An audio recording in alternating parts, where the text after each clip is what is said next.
gabi po, Luzon, Visayas at Mindanao. Nakuha ng GMA News ang kopya ng mga titulo ng lupa na bahagi ng kontrobersyal na lupain sa Rosario, Batangas. Merong nakapangalan sa umano'y asawa at mga kapatid ni Ebeng Baloloy.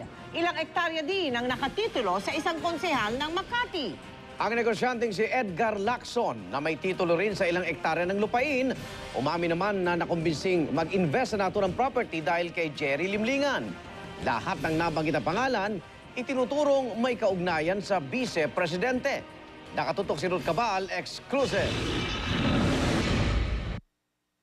Ito raw ang mapa ng nabansagang Hacienda Binay. Dati na itong pinresinta sa Senate Blue Ribbon Committee ni dating Vice Mayor Ernesto Mercado. Ayon kay Mercado, sa loob ng malawak na lupain ito, may mga bakas pa rin daw ng pamilya Binay. Patunay na pag-aari raw ng mga Binay ang lupain at di ng Sunchamp Real Estate Corporation ni Antonio Chu.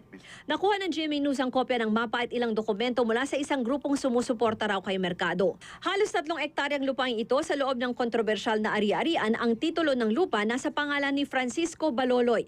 Ayon kay Mercado, asawa si Francisco ni Ebeng Baloloy ang sekretarya raw ni Vice President Binay at isa raw sa tagatanggap ng umano'y bagbag na kickback para sa mga Binay. Sa paligid ng umano'y lupain ni Baloloy ang 3 ektaryang lupa ng isang Rodelio Dueñas, 2.6 hectares ng isang Crescenciano Dueñas at 3 hectares ng isang Romeo Dueñas. Ang sabi ni Mercado, ang mga Dueñas na ito ay mga kapatid daw ni Ebeng Baloloy. Lumalabas rin sa mga titulong ito na nakuha ng GMA News sa may pag-aari sa loob ng Hacienda Binay ang negosyanteng si Edgardo Lacson. Sa pagsasaliksik ng GMA News Research, si Edgardo Lacson ay presidente ng Metro Stores Incorporated at chairman of the board ng Greenford Chem Incorporated. Mga kumpanyang nakakuha ng kontrata sa Makati City nang di bababa sa halagang 1.5 million pesos. Si Lacson ay treasurer din ng JC Binay Foundation batay sa SEC record nitong 2014. Kasama niya dito ang magkapatid na sina Senator Nancy at Representative Abigail Binay at si Jerry Limlingan. Kinumpirma naman ni Lacson na may 2 hanggang 3 ektaryang lupa raw siya sa Rosario, Batangas. Di-aya raw siyang mag-invest si Jerry Limlingan na finance officer noon ni Binay. Kaibigan niya raw pareho sina Limlingan at Vice President Binay. 30 to 40 pesos per square meter lang daw ang bili niya sa lupa. I was invited to invest by Mr. Limlingan to buy lands together with him kasi namimili siya ng lupa dati. Sabi ko, sige, sama ako because it's so very cheap.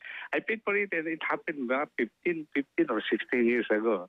Ang councilor naman ngayon ng Makati na si Ferdinand Eusebio na kilalang kaalyado rin daw ng mga Binay ayon kay Mercado, may 1.5 na ektaryang lupa rin sa loob ng hacienda. Malapit ang lupain niya sa pag-aari ni Lacson.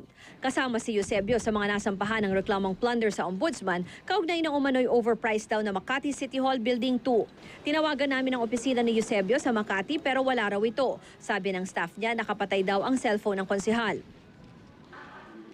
Ang pamilya Cubia naman ay may mga malaking lupain din sa loob ng hacienda. Ang bahagi ng lupa na ito kung saan nandun ang bahagi ng babuyan, pag-aari daw ni Renato Cubia Sr. Ayon kay Mercado, si Cubia Sr. daw ay dating driver security ni Vice President Binay. 8 titulo ng lupa ang nasa pangalan ng mga Cubia na halos 21 ektaryang lupa ang lawak. 3 beses pinuntahan ng GMA News ang mga anak ni Cubia pero hindi namin nakaharap. Tinanggihan ni Binay na sa kanila ang hacienda, umupa lang daw sila dito noon para sa babuyan nila at Orchids Farm. Pero binenta na raw nila ang babuyan kay Laureano Gregorio at tanging ang Orchids Farm na lang ang umuupa sa Sunchamp Agritourism Park. Ayon sa negosyanteng si Antonio Chu, 145 hectares ng lupa ang nabili na niya kay Gregorio. 446 billion pesos daw ito pero 11 million pesos pa lang ang nabayaran niya. Ayon pa kay Chu, hindi kasama sa mga nabili niya ang bahagi ng hacienda kung nasaan ang babuyan. The appraise is for 150 hectares. Pero hindi ako kasi na interested to get into piggery business. So ang binili ko lang yung 145 hectares associated with the agritourism purpose. Nilinaw din ni Chu na wala na siyang ibang kausap kundi si Gregorio lang at di rin daw siya dami ni Binay. Ruth Cabal, Nakatutok, 24 Oras.